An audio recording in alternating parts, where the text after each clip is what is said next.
পাকিস্তানের job BSF ৭৬টি পাক border outpost ধ্বংস করে দিয়েছিল অপারেশন সিঁদুরের পর। এতদিন পরে বিএসএফ অফিসিয়ালি জানালো ৮ই মে সিয়ালকোটের কাছে অনুপ্রবেশের চেষ্টা হয় ঠিক অপারেশন সিন্দুর শুরু করার পরে।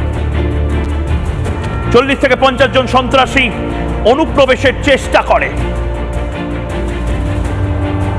এবং এই সমস্ত জায়গাতে বিএসএফ রুখে দাঁড়ায়।